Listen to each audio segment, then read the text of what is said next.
Fazendo a leitura do texto Maçonaria dentro de igrejas evangélicas, o artigo publicado pela revista Cristianismo Hoje e publicado no site overbo.news. Então o título do artigo é Maçonaria dentro de igrejas evangélicas. Batista e presbiteriana são as preferidas. O artigo diz: por tradição, a maioria deles é ligada às igrejas batista ou presbiteriana. Essas são as duas denominações em que há mais a presença histórica maçônica. Ela costuma causar nos crentes um misto de espanto e rejeição.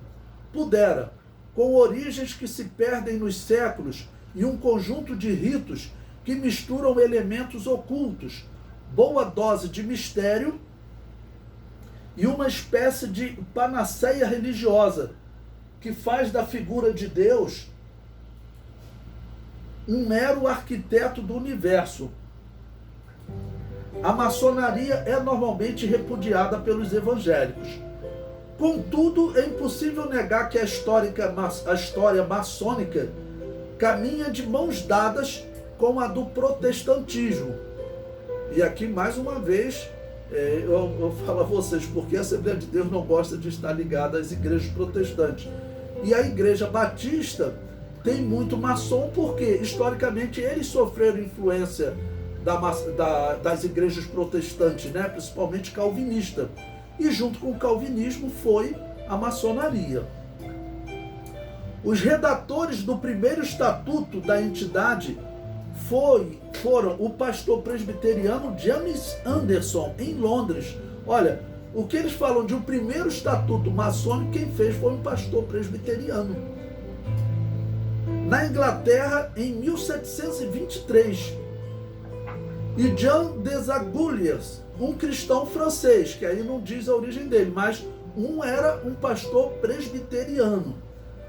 O artigo prossegue: devido às suas crenças, eles naturalmente introduziram princípios religiosos na nova organização, principalmente devido ao fim a que ela se destinava, a filantropia.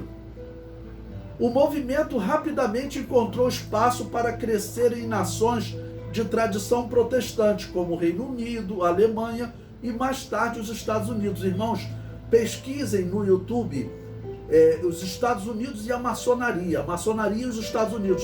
Vocês vão ver que os Estados Unidos ele foi todo organizado pela maçonaria. Até a construção da cidade de Washington segue as figuras maçônicas. E daí também os Estados Unidos é um forte candidato hoje a ser a parte principal da besta que sobe do mar, porque ele tem como símbolo a águia, o leão, que é a Inglaterra, o leão com asas de águia, é o quê? São países dirigidos pela maçonaria, isso não há dúvida na história. Os Estados Unidos, então, foi todo organizado pela maçonaria. Prosseguindo, essa relação, contudo, jamais foi escancarada. Muito pelo contrário, para a maior parte dos evangélicos, a maçonaria é vista como uma entidade esotérica, idólatra e carregada de simbologias pagãs. Isso tem mudado nos últimos tempos, diz o artigo, devido a um movimento de abertura que atinge a maçonaria em todo o mundo. A instituição tem se tornado mais conhecida e perde pouco a pouco seu aspecto enigmático. O que eles estão fazendo é declarando algumas coisas, mas com certeza existem questões que eles não falam para o público em geral. Isso até alguns homens que eram da maçonaria e saíram, estão aí pela internet falando de pastores maçons em todas as denominações, até na Assembleia de Deus. Se você pesquisar no YouTube, maçonaria e Assembleia de Deus, maçonaria e igreja evangélica, você vai ver que tem um maçom que ele cita nomes de diversos pastores e fala: se eles me processarem, aí que eu boto a boca no trombone e falo ainda mais. O que aconteceu, ninguém processou ele. Então, prosseguindo o artigo, não iniciados podem participar de suas reuniões e cada vez mais membros da Irmandade assumem a filiação, deixando para trás antigos temores, nunca suficientemente comprovados. Diga-se que garantiam que os desertores pagavam a ousadia com a vida. A abertura traz à tona a uma antiga discussão. Afinal, pode um crente ser maçom?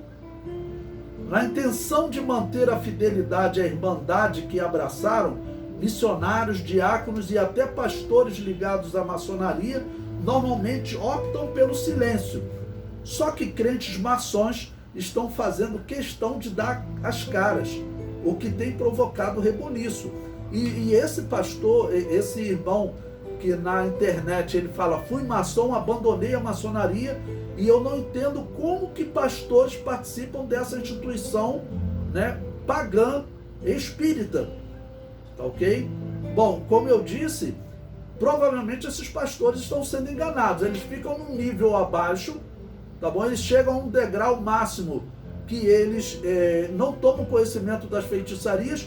E o propósito do anticristo qual é? Se o anticristo se manifestar na maçonaria, como existe uma possibilidade grande, essa instituição está no mundo todo, tá ok? Ela controla os Estados Unidos, ela controla a Inglaterra, né? Ela controla até instituições religiosas, ela está no mundo todo. Se o anticristo se manifestar nela, o propósito é simplesmente que todos os pastores ligados a essa irmandade, que eles protejam o anticristo para que ele consiga enganar o mundo, para que o mundo não veja ele como anticristo. Aí prossegue